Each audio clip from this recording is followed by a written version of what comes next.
I'm here with Kamy Akhavan, the Executive Director for the USC Dornsife Center for the Political Future. Welcome to the show, Kamy. Hi, Jenny. It's a pleasure to be on your program. Yes, I'm so glad to have you here. Can you start by telling us a little bit about what your work is over at the Dornsife Center? Sure. The USC Center for the Political Future exists to train future generations of civic leaders, period. It is a big task. It's a hard task because the students that are going through our programs need to learn how to have better conversations, how to be resilient, how to have the practical skills to even work in politics or nonprofits. And that's why we have workshops around listening, around media literacy, or internships, scholarships to get them into high-level political offices. And we want to model what civil discourse looks like so they know the art of compromise, they know how to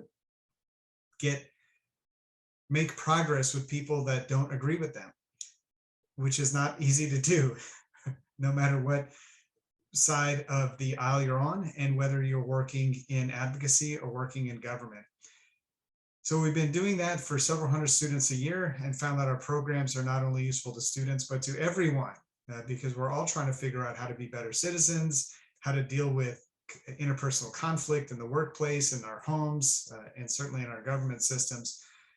So it turns out that our audience is much bigger than students. It's everybody now who's tuning into these programs. So I appreciate you asking the question, because my advice is, hey, anybody, come check it out. These programs are for all. That's great. And at the end of the podcast, I'll make sure that I include the link so people can learn more about what you do over at the Center for the Political Future with the episode notes, wherever listeners are listening or viewers are watching this video right now. But in the meantime, I also wanted to talk a little bit about your former position. You were a leader over at procon.org, which I was very excited to learn because I personally use procon.org to help inform statements that I put out with my business to nonprofit leaders. And so I wanted to hear a little bit about that as well. Well, thank you for that question, and thanks for using Procon. It's been used by over 300 million people. I'm very proud of that. On a day-to-day basis, 200 to 250,000 people were using this website to look at pro and con research on different controversial issues, about 80 issues, from medical marijuana to the death penalty, felon voting, immigration, the Israeli-Palestinian conflict, on and on and on. We would convene experts on both sides of these issues, present the best research on either side so people could read both positions and decide where they stand. And the magic of that, I thought, was whatever viewpoint a person came to learn about an issue, that viewpoint was reflected 100 times better than they could ever say it. You know, those times where you feel like, I know what I think, I don't have all those facts and figures available to me. Well, they were all there, better arguments, better sources, better structured, and they felt heard. That's exactly what I think. That sense of feeling heard is so powerful. The chemicals that come out in our brain when we feel heard are the same as the ones that when we feel love.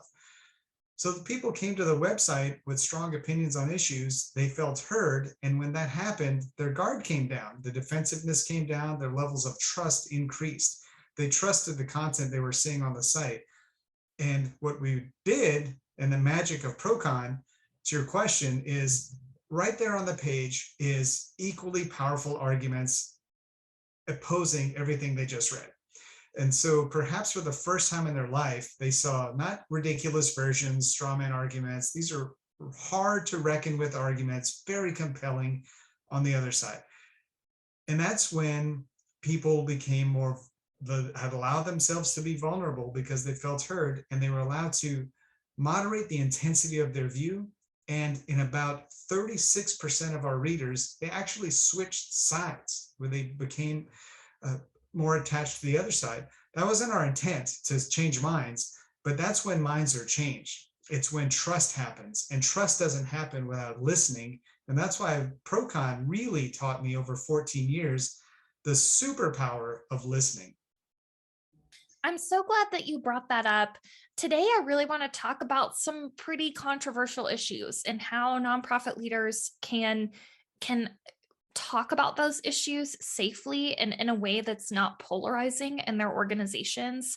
Um, and like you said, really make people feel heard to a point where they're willing to be vulnerable and actually talk about the issue without maybe letting like those really strong, intense emotions just govern the conversation. So, right now, today, actually, this podcast won't come out for another few months, but today we are, as a country, mourning the loss of lives from two mass shootings that occurred.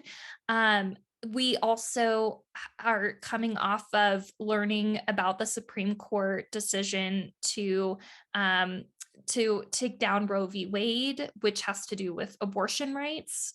And, we're also still in the middle of the COVID-19 pandemic, which has become very controversial as people talk about, how many safety measures we should really be enforcing upon people.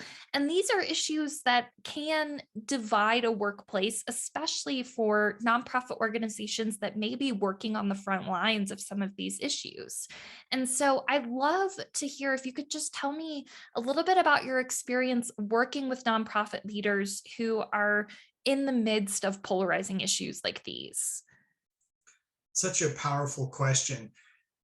The conflict that has existed in our workplaces for decades, right? But to your point, it seems so high right now, where people will avoid talking about social issues, politics, their own personal values and beliefs, because they're afraid those conversations are going to go to an ugly place fast, or it might cause them to get fired, or it might cause them to be on the wrong side of an employee that they don't want to tangle with, right? So nonprofit leaders are in this awkward position of, look, we're mission oriented, we've got a job to do, but if my workforce has these internal divisions, then we can't be as mission focused as we'd like.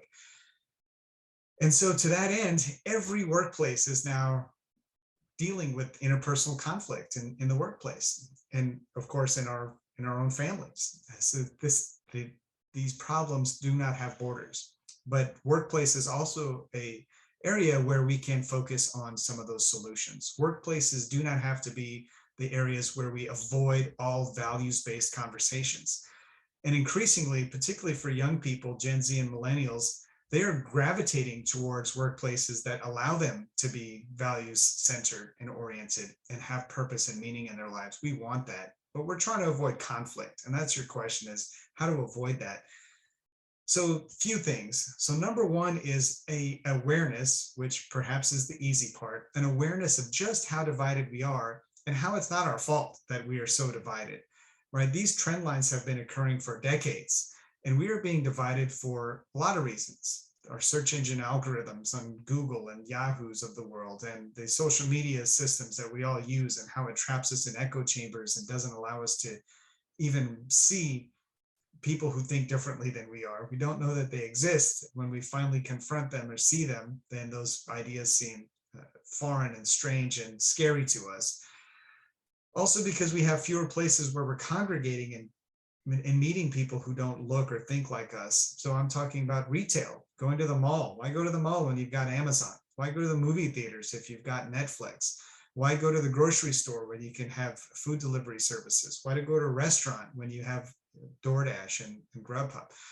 So people are increasingly staying in their homes. They're staying in like-minded communities. We're a very mobile society. People will move into communities that are very like-minded. And so we just are not exposed to people who think differently. So that's not our fault. That just happens, right? That's our whole society, where the unifiers are going away and the dividers are increasing. Fewer people are going to church, fewer people are in labor unions, right? There's fewer opportunity for exposure to people who are different from us. So that's the backdrop, right? We just don't know people who aren't like us, increasingly so. So you add to that highly charged issues, highly charged abortion, racial conflict and violence, and immigration, what's happening to children. These are things that get our emotions just surging.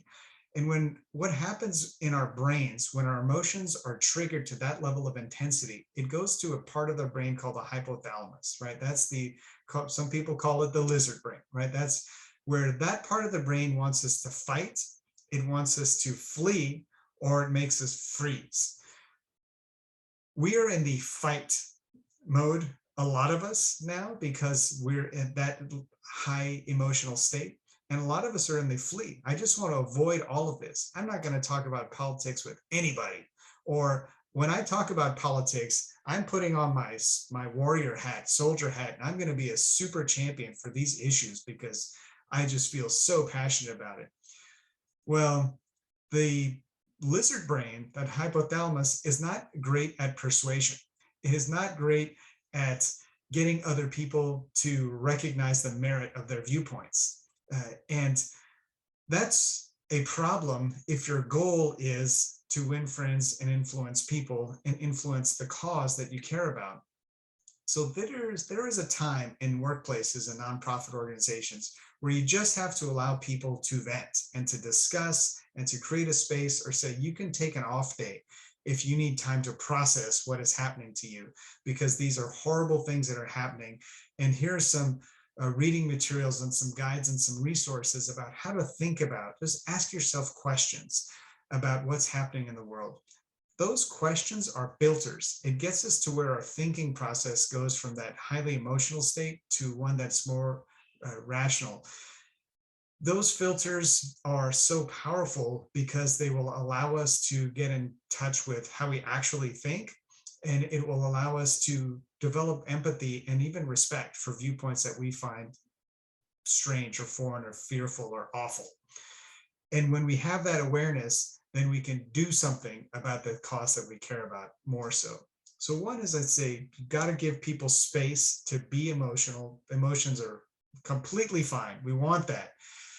But they can also, we know that the power of those emotions can lead to conflict. So temper those emotions by asking filtering questions and get the brain into the prefrontal cortex, get those rational thoughts going, develop empathy, seek opposing viewpoints. So if we think this Roe v. Wade decision that we think is coming is awful, then read some of the intelligent articles that say, maybe it's not so awful and here's why, and at least understand those perspectives. Or if you think it was terrific that it happened, read the other side. So seek out the opposing views and not the ridiculous straw man version you might read on YouTube or Facebook comments, but find good media articles on the other side. So that's what has to happen, is that kind of exposure, that kind of space. And I think workplaces can create opportunities for employees to discuss them. But the rules need to be set at the beginning of these conversations. So it's not just a free-for-all, there's structure, and structure can be so useful so that a person can say what they honestly feel without repercussion, without knowing that if they open their mouth, say the wrong thing, 10 people will jump down their throat. So create rules, get everyone to agree to those rules. Each person gets 30 seconds. We'll rotate each time. Don't counter respond. Just listen, listen, listen, listen, all around a circle till everyone said what they think. Then we can ask clarifying questions, summarize a person's viewpoint, and then ask a clarifying question to make sure you understand it and to make clear that they know you understood them. A lot of tactics that can be used, but the bottom line of what I'm all saying is we need to go from fast thinking, which is emotional, reactive, to slow thinking. And that is what's going to lead to more productive inner work or interpersonal communication in the workplace. And it's hard to get to slow thinking, but that's what we got to do. Yeah, can I ask, I have a specific example in mind that I'd love to get your thoughts about. When the conversation among the Supreme Court about Roe v. Wade was leaked, I have a client, most listeners know that I work as a fundraising consultant for nonprofit organizations. One of the nonprofit organizations I work with is an organization that their entire mission is women's empowerment. And about half of the people at the organization thought they immediately needed to put out a statement about this, and about half were afraid to put out a statement and alienate some of their donor base. And so I'm curious from your experience and your knowledge on this, what would you have recommended would be good first steps for having that kind of conversation to make a decision about what, if any, the public response should have been from this organization? Yeah, it's such a good question, specific one. I love it. So that example, you could give probably 10 more examples over the last couple of years of times when an organization was really challenged to put out a statement and say, this is how we feel on this issue. And a lot of organizations might think that's not our place. Our work is in a different kind of area. We're not really here to sort of champion or lead on these causes. Whereas others, like the one you mentioned, absolutely, it's more aligned, right? But they're worried, like if we put out a statement, we're going to lose donors, we're going to anger people, we're going to alienate, we're going to divide our supporters. We don't want to do that, right? So maybe we say nothing. And then there's what a lot of organizations end up doing, which is some sort of highly watered down statement that doesn't really appease either category or camp, and they just said something. And what's the point of that, right? Who is that helping? So I think in those situations, we got to go back to what is the mission of the organization? If we put out a statement, does it serve that mission?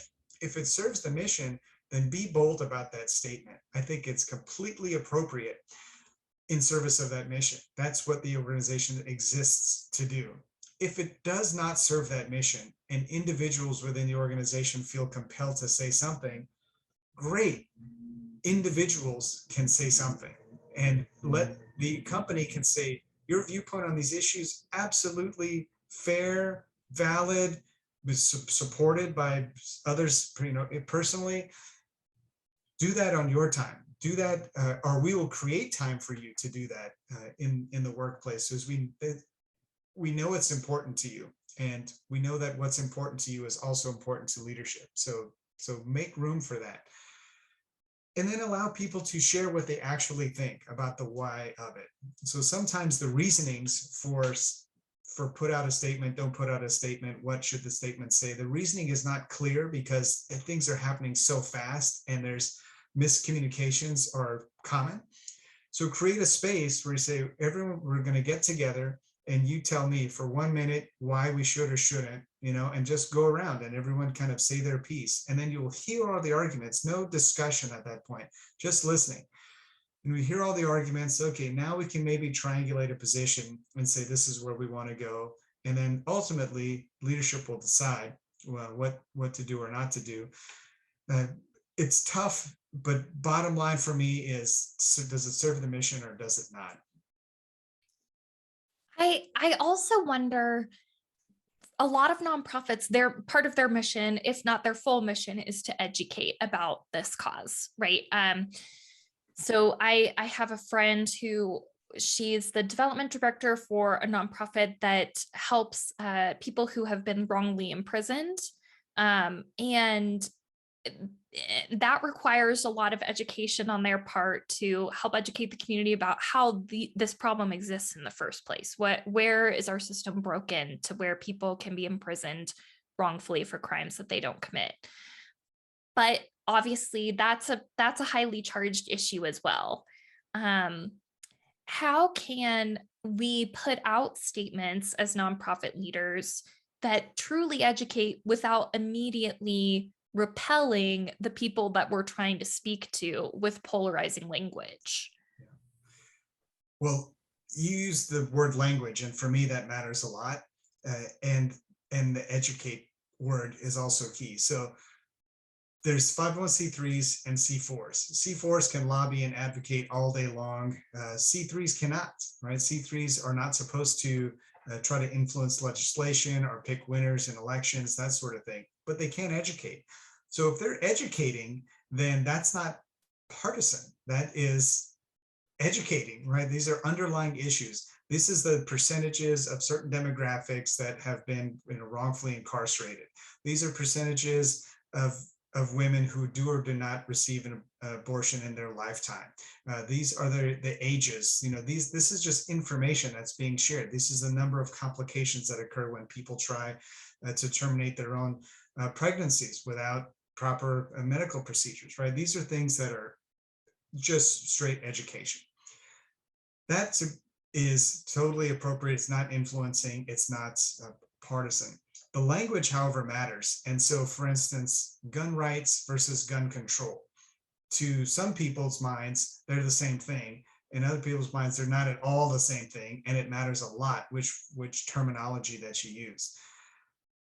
Be intentional about that use of terminology. Sometimes it can be hard to craft statements that are non-triggering because we're unaware of the impact of our words. We can be very intentional, cautious, bold where it advances our mission, and people are still going to get mad. And that, I think, is just the cause or the price of doing business in the modern era. There's going to be times when people just splinter away because they can't tolerate the certain thing that you said. That's not just your one particular nonprofit that has that problem. Every nonprofit, every media outlet, every corporation is going through those same struggles. And it's just the normal cause of, just like the people who opt out of our emails, right? You're going to lose a certain percentage of people. We're not trying to cater to them.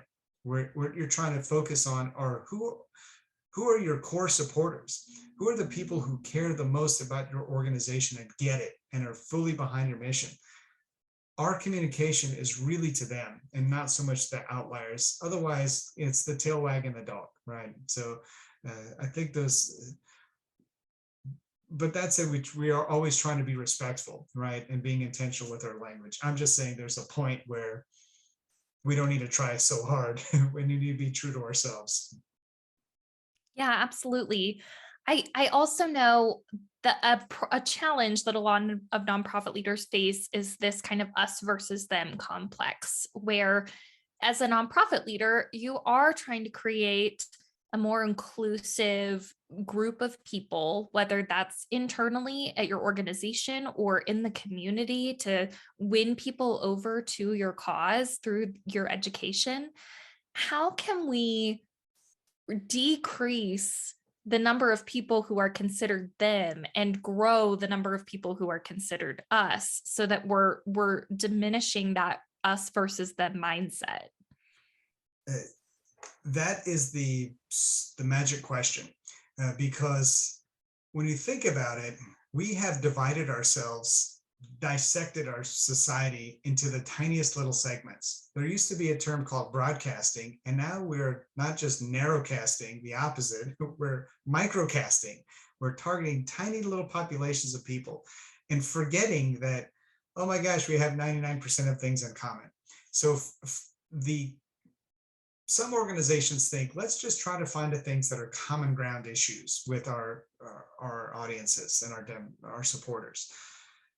Common ground issues might not be what people really care about. Like, yeah, we all agree on infrastructure, but I don't get really passionate about infrastructure. So that's not exactly the rallying thing that we're looking for.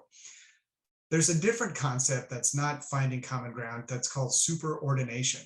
And that concept means recognizing that you already have common ground. So imagine yourself standing in a circle, and then you say, what do I have in common in my organization? I'm in sales, that person's in marketing. And you expand your circle to say, oh, we're all we're in the same organization. We have that in common. Okay, well, let's say it's your organization and there's another organization that's doing similar work. Now, you're each in your circle, but you can expand and recognize we're in the same circle because we're doing the same kind of work. We are aligned in our missions. We care about the same causes. These things are near and dear to us. So we share that common ground already. And then you think, what about another organization that's doing different kind of work? They're in an unrelated field. Then we expand the circle and say, look, we are all people who are committing ourselves to nonprofit work. We believe in public service that is outside of military, right? That is doing good for this country, but in different ways. So now we've expanded the circle. And the idea is you keep expanding your circle, and next thing you know, everyone is in your circle, right? And there's no us versus them. It's all us.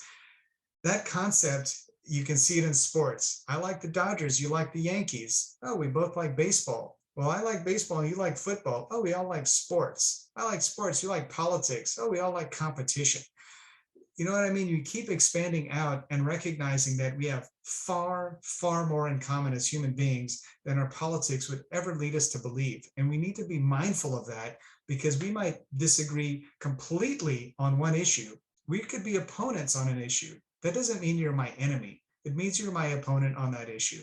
And we need to be mindful of that, because we tend to make people enemies on single issues, even though they can be allies on 99 other issues. So that whole concept of superordination is one that I think about. I visualize a circle and say, what do I have in common with this person where I can expand my circle, and they're in my circle, and then more and more and more people in my circle, until ultimately, hey man, the whole world's in my circle.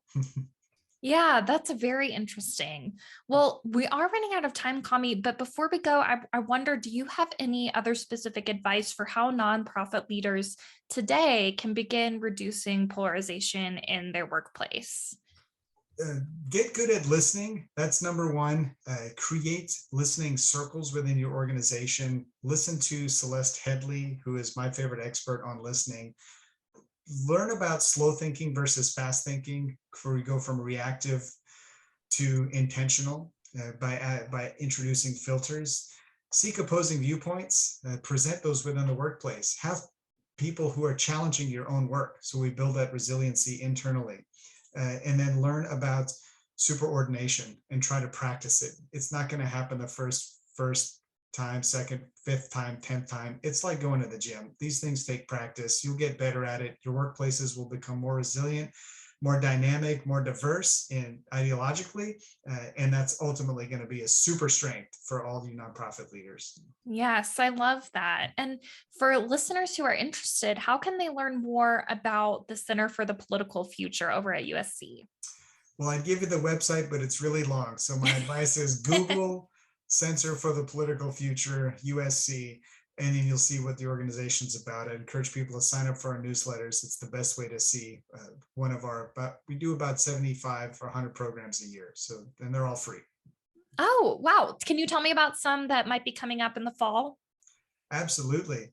So we're going to be doing debates for LA City Mayor. We're going to do debates for the LA County Sheriff. We're doing discussions with our incoming fellows, who include the former Trump appointee who is the head of U.S. anti-Semitism efforts. We have Laura Bush's former press secretary. She's going to be involved in many of our events. We have the woman who runs one of the biggest housing development organizations in Los Angeles, the woman who runs the Los Angeles Chamber of Commerce.